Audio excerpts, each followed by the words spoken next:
Ruto amekuwa pale akihojiwa na ameongea kitu ya ukweli, na ameongea kitu imetoka kwa mdomo yake, na amesema hivi 2027 kura zitakuwa za free na zitakuwa kura si za wizi, na hata uchaguzi itakuwa salama. Tunaomba hivyo na tunataka hivyo Ruto. Hatutaki uchaguzi wa furugu, hatutaki uchaguzi wa wizi.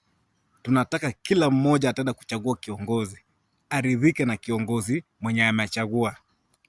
Ruto, tunajua 2027 utaenda kuanguka kura kwa fujo, na utaenda kuanguka mapema sana. Ukubaliana na matokeo, ukubaliana na kitu inaitwa matokeo. Bila utashindwa na bila unaenda kushindwa, kubaliana jinsi itakuwa.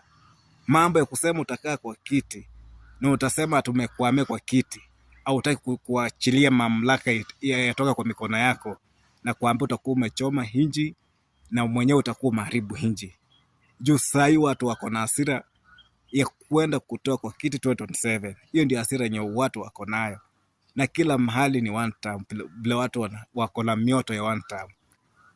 Ukubaliana bila matokeo itasema utoke kwa kiti kwa usalama na uende kwa usalama, ukingojelea mastaka yenye tutakustaki kama sisi raia, na viongozi watakuwa katu huo ya kukupeleka kamiti, kwa kufanya Mkenya maisha yake rudi chini na wizi hadi juu kwa government yako.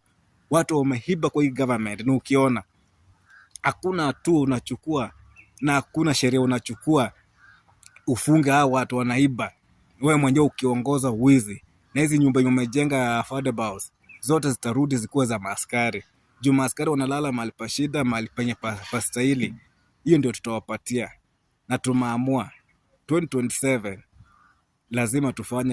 lazima tufanye jambo, na lazima rais wote mwenye ataingia atajua maisha ya mwananchi si ya kuchezea.